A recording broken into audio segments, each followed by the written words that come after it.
There's a solitary, humble wooden structure on a windswept hill in rural New England. To open the door is to engage our minds, our hearts, and our imaginations. In this place, preachers and professors, past and present, come alive as they walk the aisle, ascend the pulpit stairs, and teach. From theology, from history, and from the Word of God. Welcome to the Saybrook Meetinghouse, an audio production of Saybrook Ministries.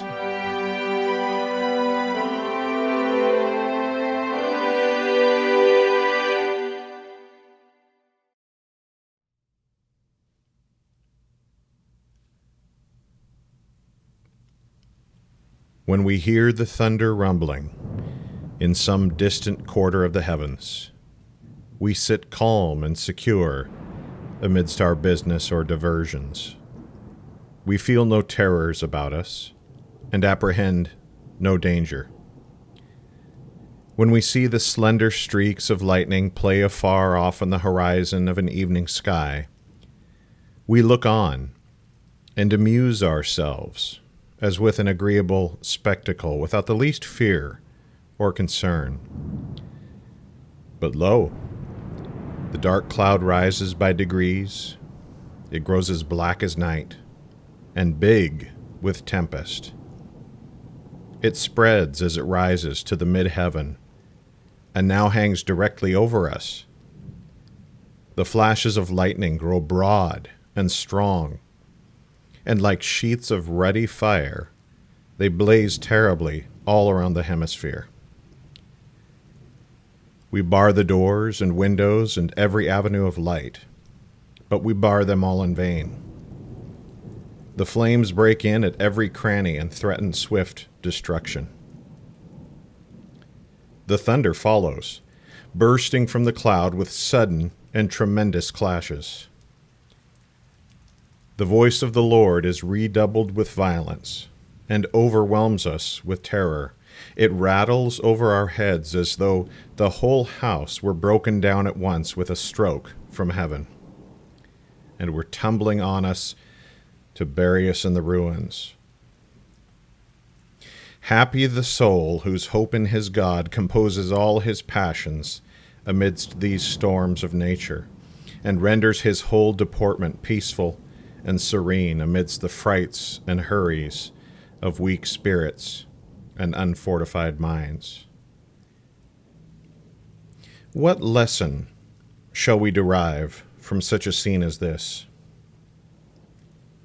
Methinks I see here in what manner the terrors of the book of God and the threatenings of divine vengeance are received and entertained by secure sinners. These threatenings appear to them like streaks of lightning afar off.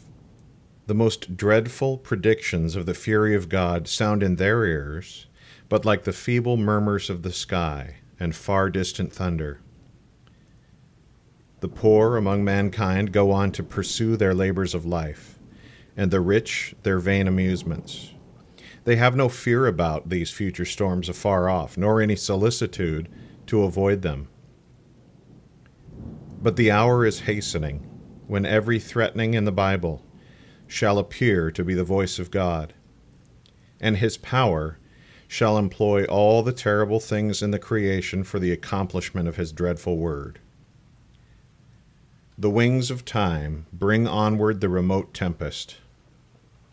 These dark clouds unite and grow big with divine and eternal vengeance. They rise high. They hang over the nations and are just ready to be discharged on the head of impenitence. The God of thunder will roar from heaven and cause his voice to be heard through the foundations of the earth and to the very center of hell. The spirit of the haughtiest sinner shall tremble with unknown astonishment, and the man of mockery shall quiver to his very soul. The lightnings of God shall kindle the world into one vast conflagration. The earth with all its forests and cities, shall make a dreadful blaze. The enemies of the Lord shall be fuel for this devouring fire, and a painful burning shall be kindled in the consciences, which innumerable ages shall not extinguish.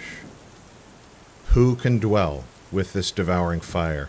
Who can endure these everlasting burnings? Blessed are the souls who in a wise and happy hour have heard these divine warnings, who stood in awe of these distant thunders, and reverenced and obeyed the voice of the Lord in them. Blessed are the souls who beheld the flashes of the wrath of God while they were yet afar off, who saw them kindling terribly in the threatenings of the broken law, and fled for refuge to the hope set before them in the gospel. They are divinely secured amidst the promises of the covenant of grace from all the approaches of the fiery indignation. Jesus has sprinkled his own blood upon them, a sovereign and preventive remedy against these terrors, a sure and eternal defense against the power of the destroying angel and the burning tempest. Their feet shall stand on high, their habitation is a munition of rocks. They shall live secure and rejoice in their God amidst the ruins of the lower creation. An essay entitled Distant Thunder, from the life and choice works of Isaac Watts, published in 1857. Thank you for joining us this week at the Saybrook Meetinghouse. We hope you've been blessed by today's podcast. Saybrook Ministries' mission is to provide didactic and devotional content from the Christian faith delivered to the saints, recovered and refined by the Protestant Reformation. Be sure to visit saybrookministries.org for continually updated Christian content designed to inspire and invigorate our imagination and intellect. Join us next week for another journey to the Saybrook Meetinghouse. Until then, may God bless you.